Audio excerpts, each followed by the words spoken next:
Welcome to my সমীরণ কথা চ্যানেলে। প্রিয় দর্শক বন্ধু, কেমন আছেন? আশা করি শ্রী বিষ্ণুর কৃপায় সুস্থ আছেন।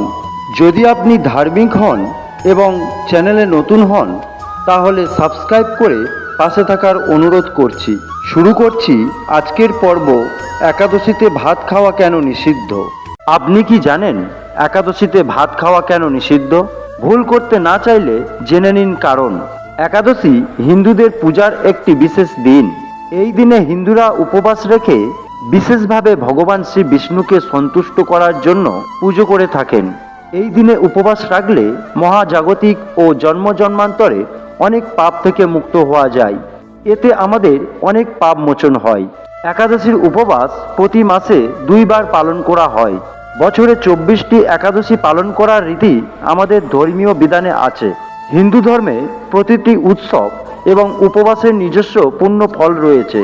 সেই কারণেই ভক্তরা পূর্ণ ভক্তি সহকারে একাদশীর ব্রত পঠন ও উপবাস করে থাকেন।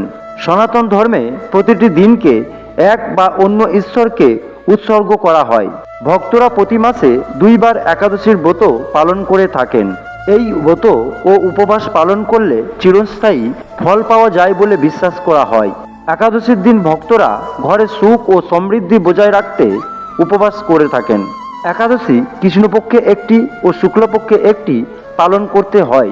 তবে একাদশীর দিন বেশ কিছু নিয়ম মেনে চলা আবশ্যক বলে মনে করা হয়।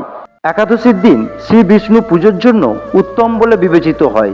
এই দিনে ভগবান শ্রীহরি বিষ্ণুর পুজো করা হয়।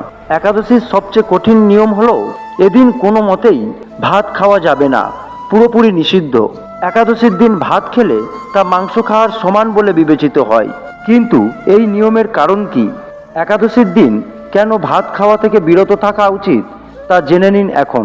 জনশ্রুতি অনুসারে মহর্ষি মেধা দেবী ভগবতীর কোট থেকে নিজেকে বাঁচাতে নিজের দেহত্যাগ করেছিলেন, যার পরে তার দেহের অংশগুলি মাতৃভূমিতে বিলীন হয়ে যায়। সেদিন ছিল একাদশী তিথি। জনশ্রুতি আছে যে মহর্ষি মেধা পৃথিবীতে ধান ও যবের রূপে জন্মগ্রহণ করেছিলেন। সেই কারণেই ধান ও যবকে জীব হিসেবে গণ্য করা হয়। এই কারণেই একাদশীতে ভাত খাওয়া যায় না। হিন্দুদের বিশ্বাস অনুযায়ী একাদশীর দিন ভাত খাওয়া মহর্ষি মেধার মাংস ও রক্ত খাওয়ার সমান। শুধু পৌরাণিক কাহিনীই নয়, রয়েছে বৈজ্ঞানিক কাহিনীও। একাদশীর দিনে ভাত না খাওয়ার বৈজ্ঞানিক কারণও আছে। সাধারণত ভাত রান্না করার সময় অনেক বেশি পরিমাণে জল দিয়ে চাল সেদ্ধ করতে দিতে হয়। এছাড়া চাঁদে জলের প্রভাব বেশি। চাঁদকে মনের প্রতীক হিসেবে মনে করা হয়। ভাত খেলে শরীরে জলের পরিমাণ বেড়ে যায়, যার কারণে মন উন্মাদগ্রস্ত ও চঞ্চল হয়ে ওঠে।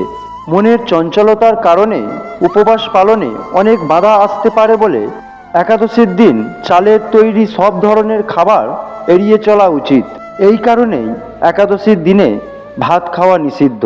প্রিয় দর্শক বন্ধু, আজকের ভিডিওটি এখানেই শেষ করছি। দেখা হবে পরবর্তী ভিডিওতে। ধন্যবাদ।